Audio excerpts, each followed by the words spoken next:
to whip a little high. Great extension, 88th percentile. Fastball velocity in the 88th percentile, but some of his hard hit numbers bother me. His walk rate's the 10th percentile, average exit velocity 15th, barrel rate 14th. He can be hit, but as I've said throughout this entire series, this is basically one of the better pitching parks in the league this year, and it also helps that Texas's starting staff is excellent. So I don't see enough to make a bet on this one.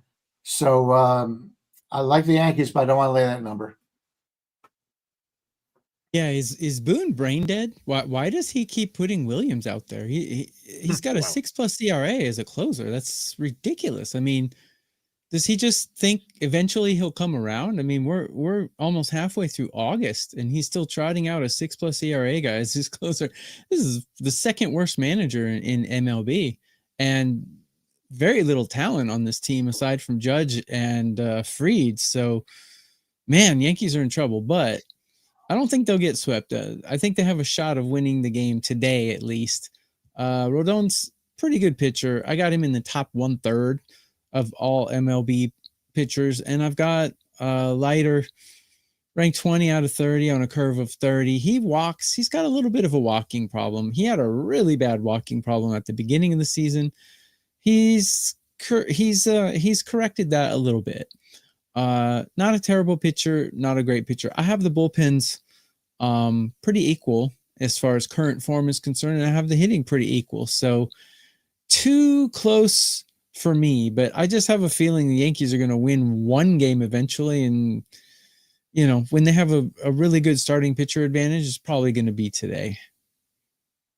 Tokyo Brandon, I'm curious. You said Boone is the second worst manager. Who is the worst manager in the league? Oh, Dave Roberts. Dave Roberts is the Angel Hernandez of managers. I don't know if I can agree with that, because Dave Roberts just won a World Series and he's got the best team. But I do agree with you. They do win sometimes in spite of him. I'll make the point again. I only ask you because I think Aaron Boone is the worst manager in the league, and that's why I wanted to see. I wanted to see who you thought was worse than that.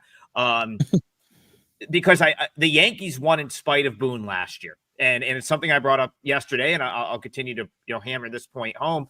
The Yankees were a better team last year.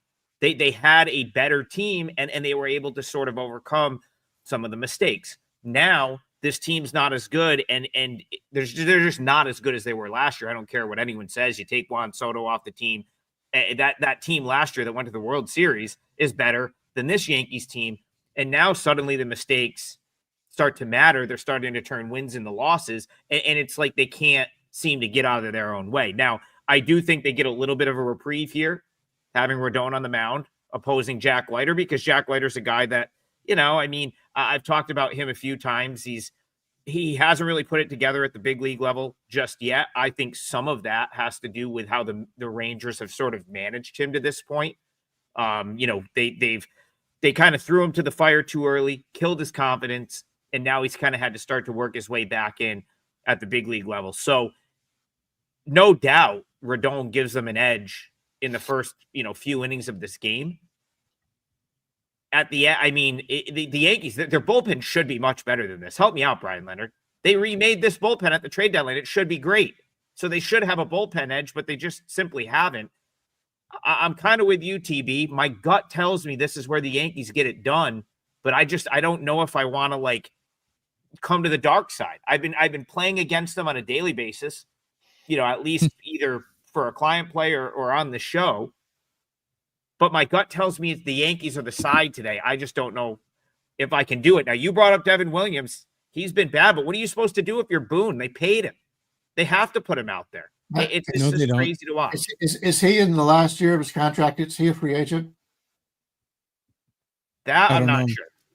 I don't think you have to play a guy just because you're paying him money. Yeah, I think you try to win the game no matter who's making what. Yeah, if he is going to be on the team next year, you can't do this. But if he's going to be a free agent, and at this point, there's no way he's going to sign with the Yankees again because you just can't handle it there. You send him to the minors. Yeah. Or you just use him in mop up. Use him in the 6th inning. You use him when you're down by 4.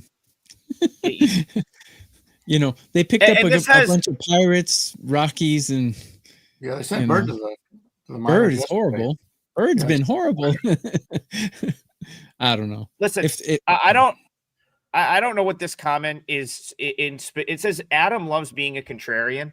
I really don't. I don't know why. Like, I've never once come on here and I'm like, well, everyone likes this, so I'm going to go the other way.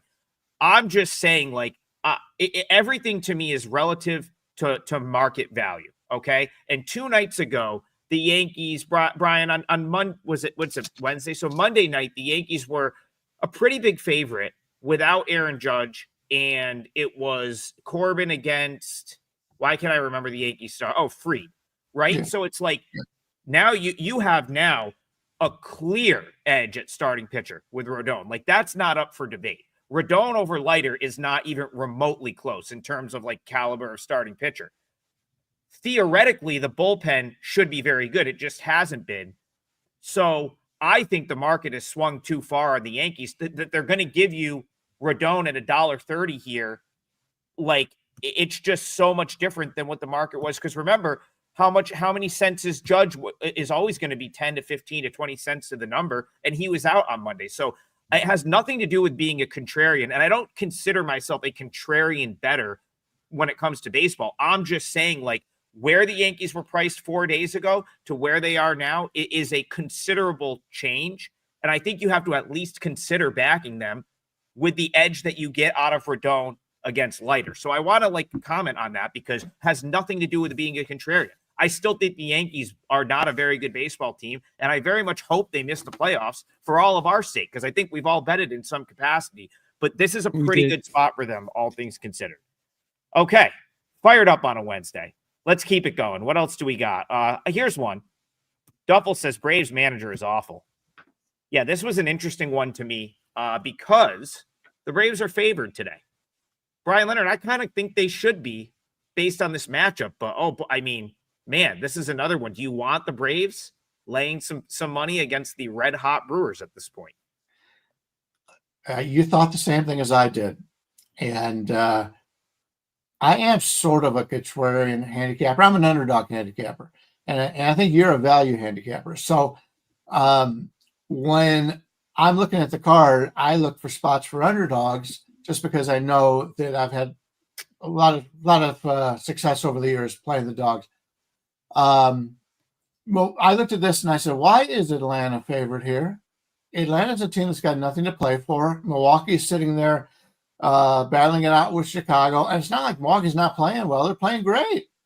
I know they got Quintana on the mound, but Quintana's a veteran. I think he can have some success. Strider going for Atlanta. Strider's hasn't been back to where he was a couple years ago. His fastball's down. It's going to take him a while, and he's not there yet. And yet Atlanta is about a 130 favorite right now with a total of 8. That's the first thing that popped out at me. And normally when that happens, that's a good thing.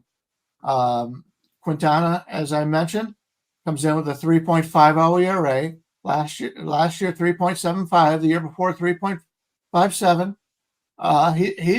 He knows how to pitch. His StatCast page is all blue, no doubt about it. But he's a guy who finds a way to win, and you're always going to find guys like this every year that just outperform their peripherals. You look at his ERA against his expected. This year 1.3 lower. Last year 0.75 lower. The year before 1 lower. The year before 0.9 lower. He's a guy that knows how to pitch. So he's going to outperform his peripherals, which means that he's a guy we want to bet on. Those are the type of guys you make money on. Spencer Strider, 3.71 ERA, 3.90 expected, 1.22 whip. His average exit velocity, folks, in the 4th percentile. He's at 95.5 on his 4-seamer. League average is 94.9. He's been 98 in the past. He's really dropped off. He's only basically a 2-pitch pitcher. He throws his slider to 36%, 4-seam 54%. I like Milwaukee here. I think it's a terrific number, and I don't expect it to be there when the game goes off. Guys, go to our pages and check out what we got. We usually put up free plays almost every day. It takes you 10 seconds to go check our pages. See that little scroller down there? You can see the the address is to go to our pages, or just go to wagertalk.com, click experts, and you'll find our pages right there. I have my MLB play out already today. I'm sure these guys will put something out as well. On to this game. I've been riding the Brewers and I've been making a lot of money on them, but I'm not going to bet them today. Not because I think they're going to lose or I think Atlanta's better, but Quintana, I agree with Bryan that he's a veteran and he knows how to stand in there and keep his team in the game. But I don't like his stats against the Braves in his career. He's been tagged for a 327 average against and a 983 OPS against. And that's a pretty good sample size as well. That kind of scares me off the Brewers today. Strider hasn't been great. Let's see, where do I have him ranked? I got Strider ranked 14. I got Quintana ranked 18 on a curve of 30. So neither bullpen is playing well either. So instead of taking a side, I think either the Brewers team total over or the game over might be a better bet than a side, because I just got a feeling that I shouldn't bet the Brewers today. That's all. Not a strong feeling, just a feeling. Trevor says the Milwaukee B squad can smoke Atlanta with their injuries. So I'm glad we did these two games back to back, because it's very similar handicap for me in both.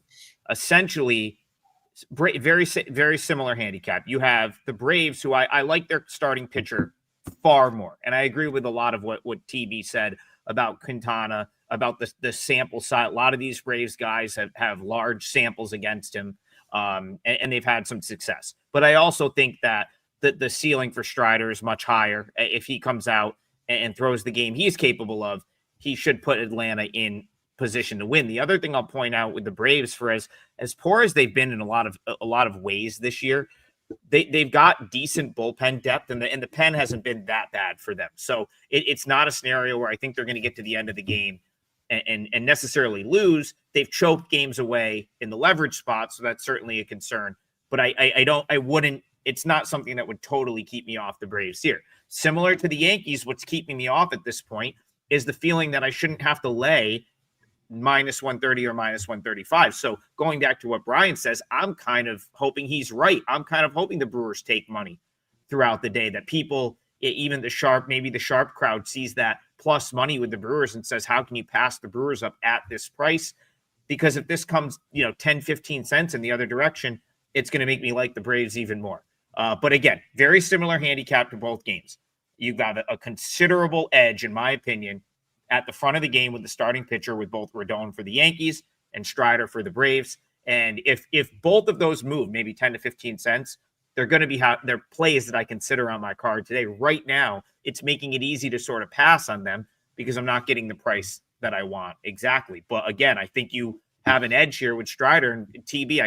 I'm kind of with you on the fact that I do think they could get to Quintana today. So a couple interesting games to start it off, and it'll be interesting to see how those lines move over the next couple hours, because I do think you're going to see some line movement in those games. Rob McMahon's in the chat. He says smash the like button. Absolutely. We need the likes. We need the subscribes. We're in the dog days of August. We're trudging through it. This is how it goes for Major League Baseball. You see some of the effort on some of these teams is not quite what it was a couple months ago. But we're here every day, and we need the likes. We need the subscribes. We really appreciate it. It's helping us grow this show. We want to be able to come back and do this show 5 days a week next year too. So we're very appreciative of all the interaction and all the likes and subscribes on a daily basis. All right, let's grab another one here from the chat. So Mark Henson says, I think Ohtani's still gambling on his unders, which is a funny comment. All right, here we go. Guaranteed to go 4 or less innings, right? Here's a good one, because someone, Nate the Great, DM'd me about this game, and I didn't really give him the response that he probably deserved via DM, and now I see Nance bringing it up, so let's talk about it here. How many innings will Arrighetti go today? He's a strikeout machine, but he is coming back off the IL. They did push him back a day. Not sure that matters. He was supposed to pitch yesterday. Got pushed back to today. the Astros have shown some life. And Bryan Leonard, the Marlins are doing what I kind of thought they might do once they finally lost the game, where it's just a young team, ebbs and flows. When they're hot, they're going to be hot. When they're losing, they're going to struggle. How are you seeing Astros-Marlins today? Yeah, you called that a few days ago. Good call on that. Astros-Marlins, we're looking at Arrighetti, as you mentioned. He looks to be it's basically a pick 'em now. Maybe 108, 110 favorite for Houston, Arrighetti at Jason Junk and Miami. Total on that is 8 to the over, 8.5 to the under. So right in the middle there. 8.25 if you were Steve Fezzik. That's a little joke between Trig and I. Spencer Arrighetti on the season, he's only gotten in those 2 games, started in 9 innings. Last year, 145 innings, 171 strikeouts, very, very good. But his whip was really high, 1.41 in his career, short career, 4.60 ERA, 1.38 whip. Great extension, 6'2", still continues to have great extension, 97th percentile. He's very good with whiffing, getting their team to swing and miss, and his expected batting average has always been very good. But he has been hit in the past, as you can tell by his ERAs, 4.53 last year, 5.59, and a very small sample size this year. Jason Junk was the guy who came out and he pitched very well early on. He's backed up a little bit, and you could tell that his 3.86 ERA, 3.82 expected. So he's about where he should be. 1.10 whip's still pretty good, though. Only walks 2.3% of the batters faced, which is excellent. So you have to take a look when that happens. Say, well, he's in the zone a lot. How does he do in the zone? Well, he gets people to chase outside of the zone a little bit, but that's a good thing. But his whiff percentage is in the 8th percentile, hard hit rate 5th, average exit velocity in the 1st percentile. When he gets hit hard. His four-seamer at 93.8 miles per hour. He uses 38% of the time, which is too much probably. He's only got 4 other pitchers. None of them uses as much as the four-seamer. So I could see him getting hit here. Arrighetti, I could see getting hit. So I would look at the over if I was looking at this one. And like I said, it's right now between 8 and 8.5, your choice. And I think the Miami Bats is going to wake up a little bit here. I like the over in this game. Guys, if you're curious what a Japanese Buddhist temple looks like, go to my Twitter and check it out. I went there today and I put a bunch of shots up there. Really beautiful. And today in Tokyo, it was 101 degrees and 81% humidity. Talk about dying. I almost dropped dead on the street today. It was so bad. But anyways, regarding this game, I don't have enough innings on Arrighetti in the last 30 days for him to register in my stats. But I took a look at how he's been doing. Such a weird dichotomy in his stats. I mean, he's given up 13 earned runs in his last 3 starts, and yet his whip is still 1.1. How is he doing this? It's amazing. Maybe you guys can clue me in, but to me, that guy, that's just, I can't explain it. So I'm going to stay away from that. To me, that's an X factor. He's a good pitcher. I've watched him and he passes the eye test for sure. Both of these teams are hitting right about in the mediocre range in current form. One's 15, one's 16. I have Miami's bullpen ranked just a little bit higher on current form. And I got Miami. I got Jung rated 12 out of 30 pitchers on a curve of 30, but he's given up 13 earned runs in his last 3 starts. So how is he, how do the numbers like him so much when he's been tagged his last 3 starts? So I'm I'm going to stay away from it, but I wouldn't argue with Brian's over though. Not at all. So what I've noticed, like Jansen Jung, even the last couple starts where he's been knocked around, is fantastic the first time through the order. And it goes back to what I was talking about with the Marlins, sort of like that they're sort of building this stable of pitchers, and you can go down to Jacksonville and find more of them, where they're like they're all good long relievers. And honestly, that's what I thought Junk was going to be when they grabbed him from Milwaukee. This was not a guy that had any real success at the big league level prior to this year. He actually had a pretty poor season, even down in Nashville last year. So to see him pitch the way he did was surprising. That being said, I still think that he is that very solid 3 to 4 inning guy. Look at when he's gotten hit. The Royals game, he finally got hit in the 4th inning. First time through was fantastic. Last time out against the Yankees, he was quite unlucky. I won that game. I was on the Marlins. It was the crazy 13-12 comeback win. And in that game, they really shouldn't have let him pitch to, I think it was either Stanton. Someone took him deep, and it was like the writing was on the wall that was about to happen. I felt like they should have went to the bullpen in that spot. But again, even in that game against the Yankees on Friday, lights out first time through the order, no problem. So I think for Junk, it's really just, I think that's something the Marlins have to sort of make the adjustment and say, hey, second time through, we got to get this guy out of there. We can't leave him in to give up the 3-run homer or the 4-run inning. Other than that, he's been very good. Now, if the Marlins if this was any other spot in the schedule where it didn't just go Marlins winning a bunch of games followed by back-to-back losses, I'd probably roll the dice and take a shot with Jansen Junk here, because I did not think Arrighetti was ready to come up and start yet. Didn't think he looked, so he pitched against Tacoma last week, didn't look good. And it was only his first rehab outing at AAA. So, this is a guy that missed considerable time this year, was hurt back in early April. And he had 2 sort of shorter rehab outings at AA. And then last week pitched against a decent Tacoma lineup and just got knocked around for like, the length was there. He went 4 2/3. Like it was a pretty normal start, but he got kind of roughed up. So I thought they were going to probably give him one more. It looks like out of necessity, maybe, because they traded away Gusto and a couple of other guys that maybe they just want to get him back in the rotation. But that was concerning to me. So maybe I'm with Brian. Did you say you like the over in this game? Yes. Yeah, it makes sense, because if the Marlins are going to try to force length out of Junk, he's probably going to get hit second or third time through the order. And I just don't trust Arrighetti right now. He was too all over the place in that start against Tacoma. And typically the longer rehab stints are like 2, sometimes 3 starts at AAA. So the fact that he's only made 1 at AAA and now he's coming up to face a Marlins team that we know can get hot at the plate, concerning on both ends. So I think I'm with Brian. I think I see some runs in this one. All right, let's go to Station Play. Says number 1 morning show. Is that of all morning shows? If so, we'll take that all day. We very much appreciate that, and that's great. We appreciate it. It's all about the personalities. And hey, we have them for sure. Okay, the chat is talking about the Cubbies.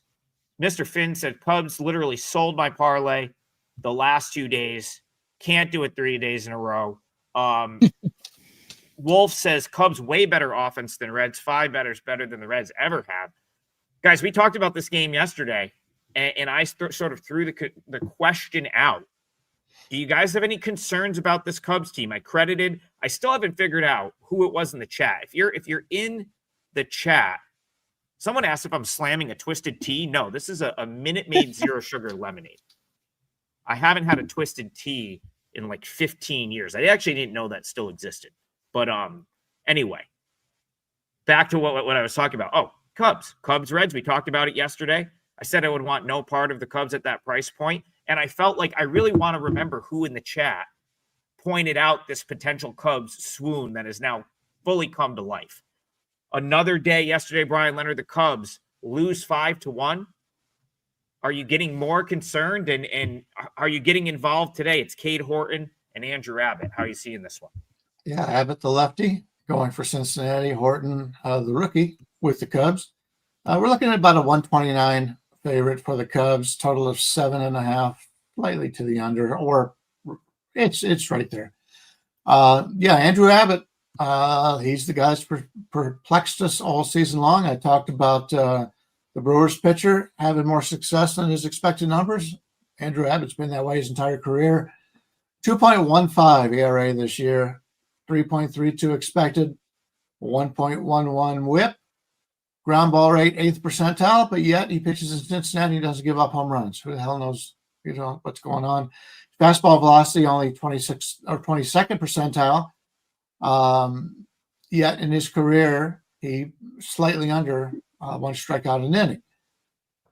His strikeout minus walk rate this year is 14.2, which would not show that he deserves these numbers. He's 8-1 on the season if you like to look at win losses. Cade Horton, 3.42 ERA, 4.65 expected. I've watched him pitch. He's got some negative regression coming up. 1.24 WHIP. You look at his StatCast page, a little more blue than red. He's about an average major league pitcher at this point. So you're paying for him with a 3.42 ERA when really it should be about a full run higher than that. So I don't want Cade Horton here. Abbott's a guy who perplexed me all year. So I am going to sit this one out. So a lot of people are saying Cubs are much better than the Reds. Not so fast, my friend, as Lee Corso would say. Reds are pretty good, and Abbott's pretty good too. Who would have thought coming in on August 6th that Abbott would be 8 wins and 1 loss? I don't think anyone could have predicted that at the beginning of the season. But he's been performing well, and he performs well against these batters throughout his career. What do I have him at? I got him a 224 average against with a 689 OPS. Not bad numbers against this team, and it's a good sample size too. Currently, I have both of the of all the matchups that I ran the numbers on today. This is the closest one of the day. These teams are 1 point apart, so Cubs have a slight advantage in bullpen in current form. Starting pitchers dead equal. And Reds, I have them 1 point better in batting right now. So, I mean, dead even.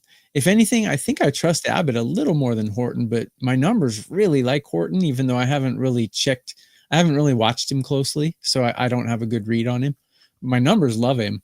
So 2 really good pitchers here, and 2 mediocre bullpens and 2 hitters that aren't two lineups that aren't producing well. Might think about an under, might think about the Reds. Haven't done anything on it yet. The body language has been so bad the last couple of days for the Cubs. It's just been like they look like a team that's like, I said this yesterday before the game. I felt like at times they looked like a team yesterday that already like knew they were going to lose, or like almost counted the loss like long before the game was over. It's just been, if you look in that dugout, when they pan to the dugout, the body language is horrible. And they are playing like a defeated team right now. I don't know how you could possibly lay $1.30 under those circumstances against Abbott with Horton on the mound, because I do agree with Bryan. There's probably Horton's going to be a very good pitcher. He came up with a ton of hype, and a lot of it was deservedly so. And he's actually got off to a very good start to his big league career. But I do think that there's likely some regression, especially this year, especially in his rookie season. Whereas Andrew Abbott's just been lights out. I mean, he's just been awesome start to finish this year. I have no real reason to want to bet against him. And so they're going to give you plus 120 with Abbott against a Cubs team that every time I turn on the Cubs game, the last 3-4 days, the body language is terrible, bad at bats, and then sort of like going back to the dugout, almost looks like reminds me of when I was coaching, 15, 16-year-old kids. They're coming back pouting. I'm like, I don't care if you struck out. Let's get in the game here. I don't need to like see you pout in the dugout. It's been terrible body language. I noticed like Kyle Tucker like looks like his girlfriend broke up with him. He's just miserable. It's just like it's just bad. It just doesn't look like a team. They need to wake up. And until that happens, I don't know how you can lay prices with them. So it'd have to be Reds or pass here for me with what's easily the better pitcher in Abbott. And they didn't even use all of their top leverage guys yesterday. So the bullpen's not a huge difference either. Reds plus money makes a lot of sense here to me. Gotta see the Cubs wake up before I can bet on them going forward. I want to bring up this comment. This is going back to the last game. But just real quick, Nance says, you said last week pitchers had to get knocked around and rehab starts coming up, are coming up big when brought up. It is always a case-by-case basis. And I do think I have a little bit of an edge on the books because I'm watching a lot of these minor league games. And you have to understand that every human being is different. Every player is different. Every rehab start length is different. It's all tailored to the player. In relation to Arrighetti, I was just saying, like, when a guy gets kind of slapped around on like a full start like that at AAA, and he's only had one AAA start, they tend to give him another one. So the fact that he's coming back up tells me they might be jumping the gun a little bit. Go ahead, Bryan. Just wanted to point out, not that people are watching this video, but right after we started talking about it, Junk is taking a lot of money across the board. So somebody out there who bets professionally likes Miami in this game. They're Don't watching the blame show. Yeah. Yeah, I don't blame him. Like I said, the only thing that's probably I'm not even like fully off of Miami yet. It's just I really wish they like won yesterday. I don't like the fact that they've lost 2 in a row now because we've seen it go in the other direction for them, but it definitely makes sense. I can't disagree with that. All right, G Hurt. G Hurt wants to know. That's our guy, G Hurt. He's always here. So shout out to G Hurt. He is a Tigers fan, and I think he lives in Michigan, but he's asking about a different game today, which is one of the last games on the board and a game that I wanted to talk about because I have an opinion here. He's saying, well, first of all, what a pitching matchup we have here of veteran guys that have missed some time. Anthony DeScalfini for the Diamondbacks, who missed almost a year, and I didn't think we'd ever see him back in the big leagues. And then, of course, the one G Hurt wants to know about is Nestor Cortes, who's now on his new team, one of the slew of moves that the Padres made, and he's going to get the start here today. I didn't know if he was going to be in their starting rotation, Bryan. Does this surprise you at all? And how do you get involved with Diamondbacks Padres here? Nestor the Molester Cortes. He's going to be running for president, by the way, once he finishes his major league duties. We're looking at, that's my political rant of the day. We're looking at 2 veterans that have not, as you mentioned, have not played in a while. Nestor went over to Milwaukee. They let him go and got DeScalfani, who you were smart enough to recognize last week that he was a guy you wanted to fade. Both are righties, by the way. Arizona is an underdog in this game to San Diego, about a 138, 140 favorite. Nestor is against DeScalfani, total of 9.5 to the under. And this is a good hitting ballpark. So if you think either one of these guys are going to struggle, that to get even money on an over 9.5 may not be a bad bet. That's the first thing I look at here. Cortes, I've liked him better than obviously Major League Baseball teams have because he's traveled a little bit lately. But his career record, 3.88 ERA and 1.17 WHIP, that's okay. But he's not a guy who's going to blow you away. He does throw his four-seamer 42% to cutter 37, and his fastball is like 3 miles below average for a lefty. So he's not going to strike out a lot of guys. He does get you to whiff a little bit, but not the greatest strikeout pitcher out there. And when you're playing in Arizona, you really would like to have some guys that can get some strikeouts because that's less balls in play, and this is a good hitter's ballpark. DeScalfani this year in 25 innings, 4.91 ERA, 3.82 expected, 1.29 WHIP. His ERA the last 2 years, 4.88. 2 years ago, he sat out last year. And in 2022, it was 6.63, small sample size. Not one of the greatest pitchers, but it shows you what Arizona has right now, and they're desperate for it. I like the over here, and it's pretty self-explanatory. I think both offenses should have success, and I don't see either one of these pitchers going extremely long, especially DeScalfani. So you may get a good first half over. Let me see what that is right now. First half over, 5 to the over 20. Yeah, I like that also. So a high-scoring game here.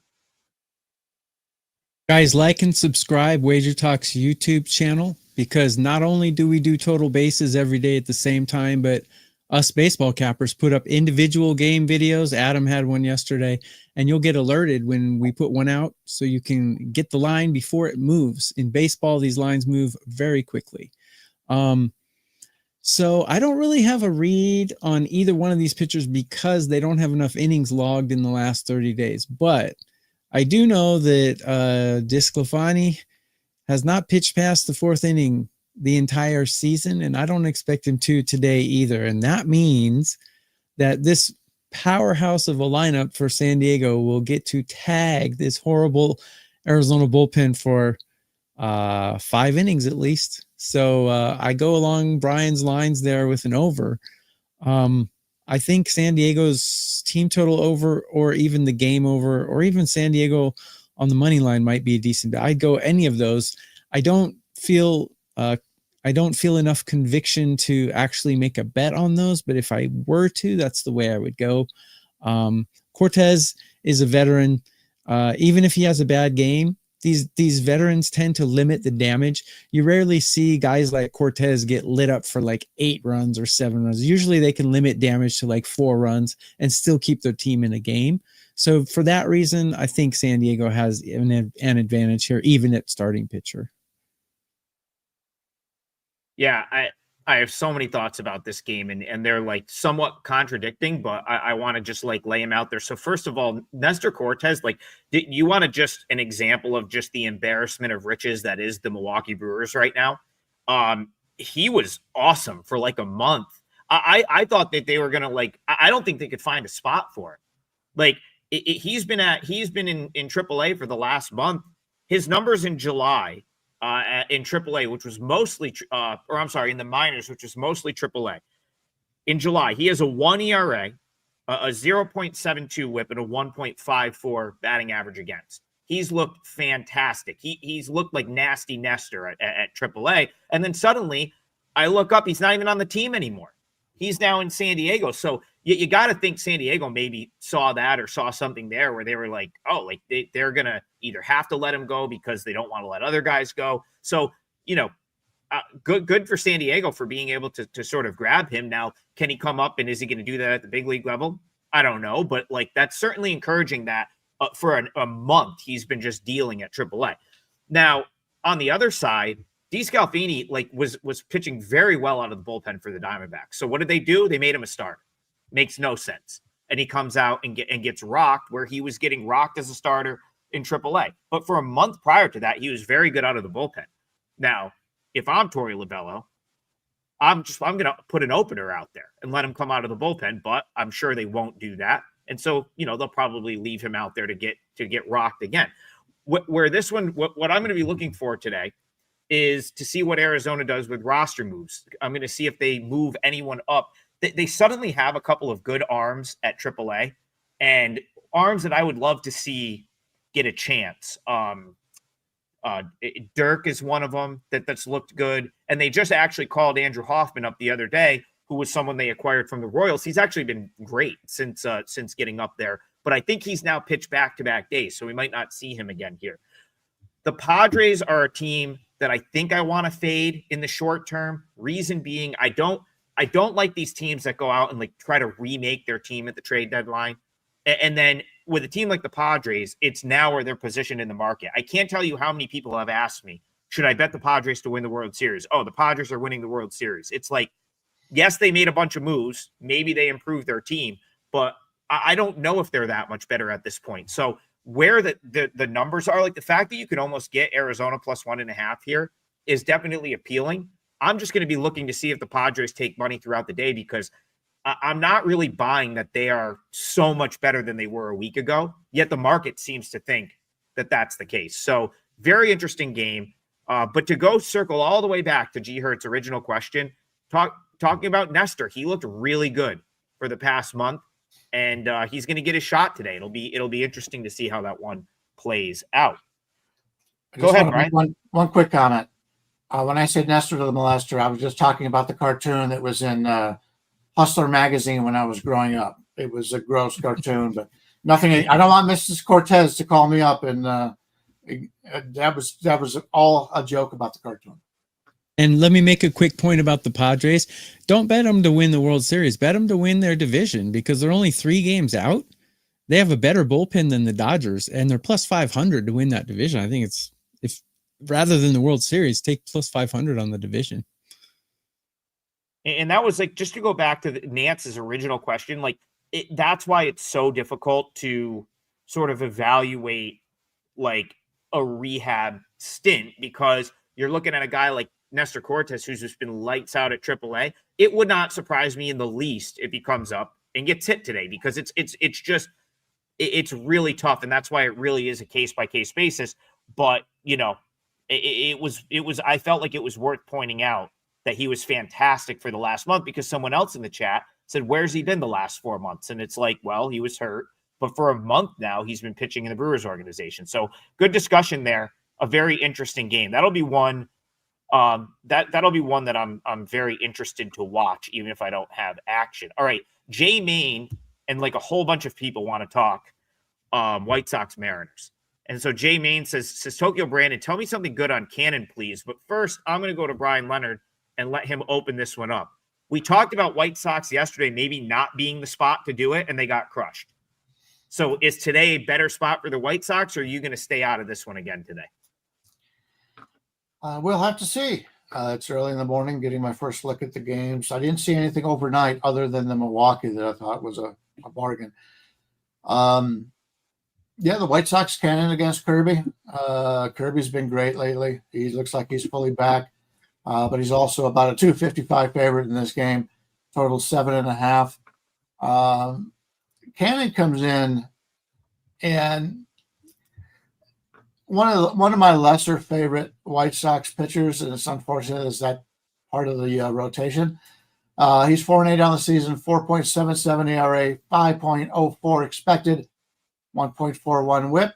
Everything on his Baseball Savant page is all blue, which isn't good. The best thing he does is his walk rate is 7.7, which is slightly below league average, but his strikeout to walk ratio is only 10.3. Or excuse me, it's not a ratio, 10 percentage, 10.3, not good. And George Kirby has been fantastic, as I mentioned lately. He's got that ERA, which was really high at one point, down to 4.13, expected 3.61, more in the area that his career has been, 1.13 WHIP. Very good pitcher, like everything about him. But he is getting hit a little bit. Average exit velocity, 20th percentile, hard hit rate, 28th. I think a lot of that dated back to when he was just getting back from injury. So I take that with a grain of salt. If there's ever a game in which one team looks like they're going to win, it would be Seattle. And I have done this long enough to know that anytime I have looked at a team like this, thinking there's no way they're going to lose, they lose. So that seems like a thing the Chicago White Sox have been able to do all season long. So I'm not going to lay it with Seattle, but it's very tempting. I'll pass. Yeah, I was a little off on this one yesterday. I kind of liked. Oh no, I wasn't. I won this one yesterday. Yeah, I had the first 5 under 4.5 on this one, and I won it. Barely won it. It was 3-1 after 5 innings, but at least it's a win.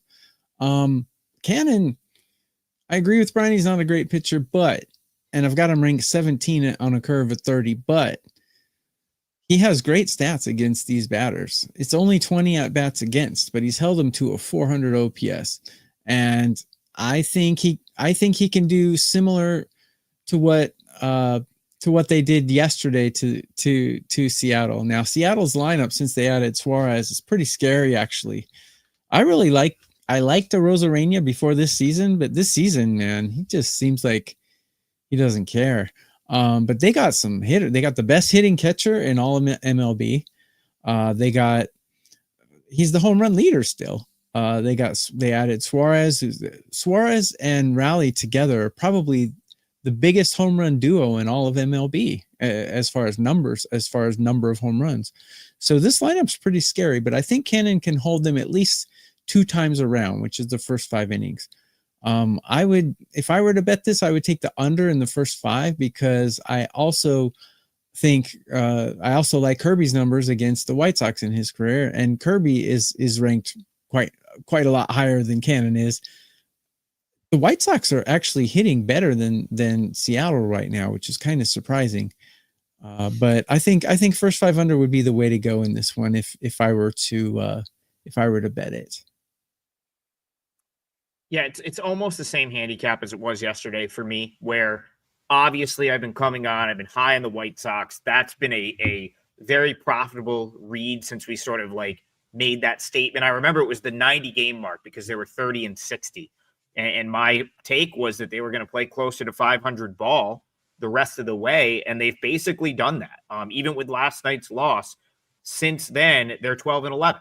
So in every single game, they've been like a plus money, sometimes even a $2 underdog. So, that's been profitable. That being said, like, again, I go back to yesterday, everything sort of made sense except Davis Martin. That's kind of how I look at it here. Everything sort of makes sense except Jonathan Cannon.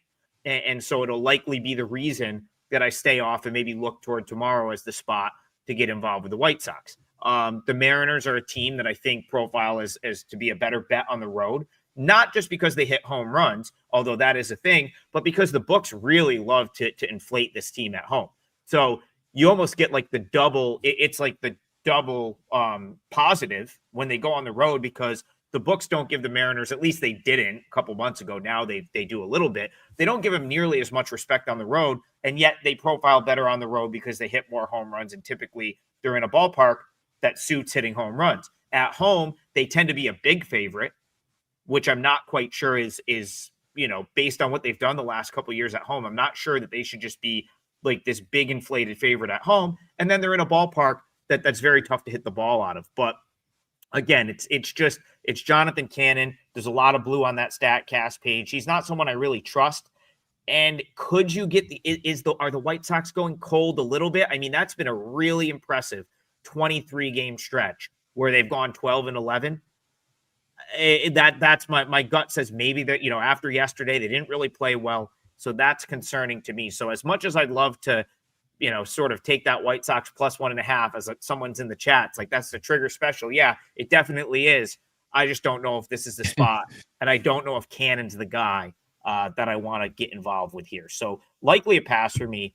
All right, Sean, Tigers. White Sox plus 1.5 is synonymous with Adam Trigger. Yeah. And usually when I give it out, it wins. I mean, more often than not, when I've talked about it on the show, it's been the right side. That like as a play here, I want to make it clear here. I am not telling you to play that. I don't think this is the spot to do that. All right. Sean wants to talk Tigers Twins. We've got about 9 minutes left. So we're going to do we're going to do this game. We'll break down this game. And then we'll each just throw out a parlay leg at the end because we really haven't talked about them yet. And that's how we'll wrap up the show. But let's give Tigers Twins the full rub first. So yesterday, the Twins finally did what I hoped they would do a week ago. Call Luke Keschel up, and that's what I want to see from them. I want to see them get these exciting players in the lineup. Brian Leonard, you back in April said Luke Keschel might be the best player in this organization right now, or one of them, and then he got called up. He was awesome, and I think he broke his arm or had like an injury that kept him out for some time. Yesterday, he's up. What do you know? First big league homer, and he's the most exciting player on the field. Does that give you any sort of reason to want to back the Twins here or going forward? Yeah, as a Twins fan, I'd love to see the young guys come up. This is actually a Nate Bargatze special. If you follow the comedian Nate Bargatze, he always talks about his accent, and he can't say the word oil. Well, his ideal pitcher is going today for Minnesota. His name is O-H-L. Pitched in relief in the series against Cleveland, going up against Flaherty. Flaherty is about maybe a 170 favorite right now. It's bouncing all over with an 8. You can get as low as 158, and you can get as high as like a 152 on the comeback there. But Pearson Oil, 6'1", 25-year-old, pitched relief the other day. He started one game as an opener. Basically, he's only got 6 innings in total, so he's only going to go probably 3 here if he goes that long at all. Don't know that much about him. He went to Grand Canyon University. That's Marley's university.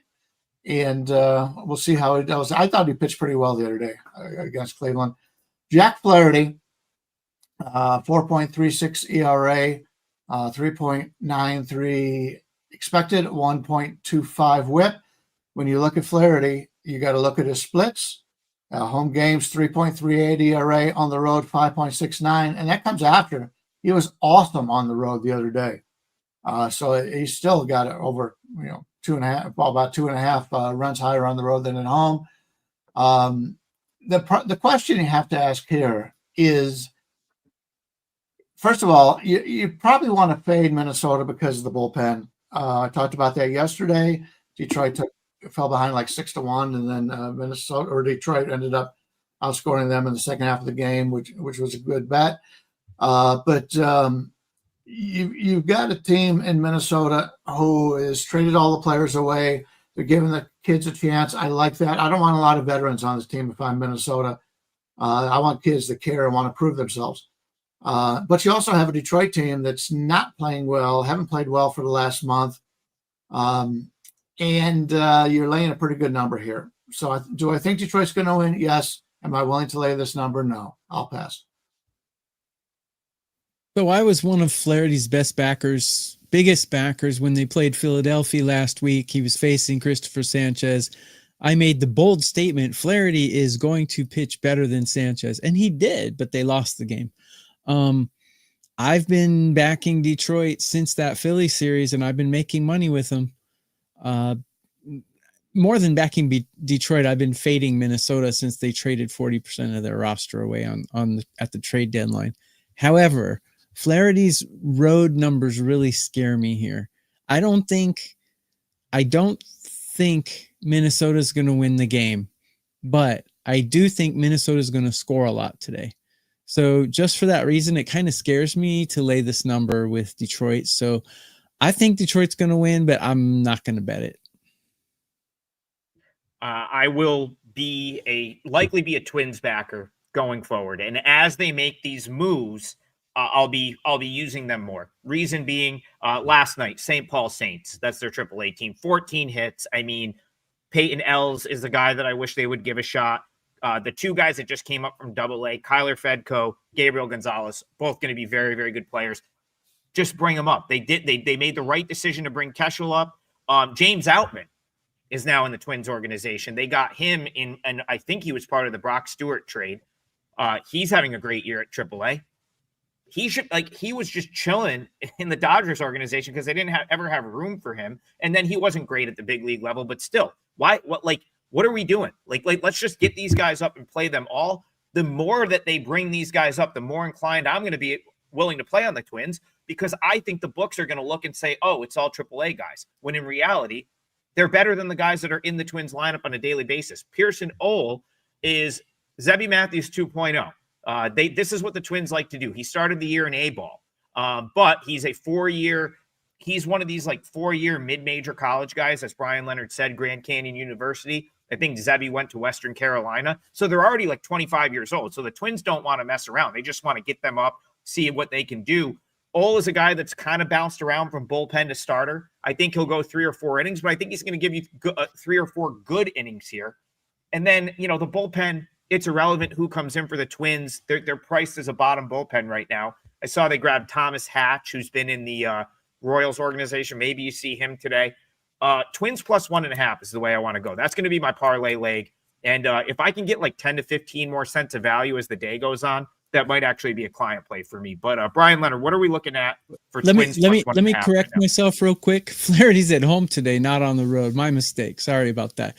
So in that case, I might consider backing Detroit. Take a -1. His road stats kind of scared me, but he's at home, so yeah, and he's been really good.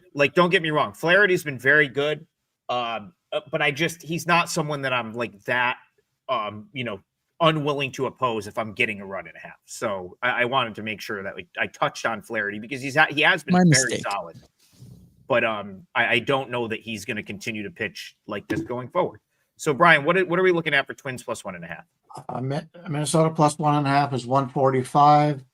And I did hear you say that, but I just, TB, but I just thought it was a slip of the tongue, so I didn't say anything. No problem. My mistake, guys. Right. Sorry about that. All right, so that'll be my leg of the parlay. Again, I'm hoping the Tigers take money throughout the day, as I may add that to the client card, but at worst, it'll just end up being a parlay leg because I can justify putting minus 145 juice in the parlay. Do either of you know what parlay leg you're going to use at this point? I do. I have it between two. Let Brandon go first.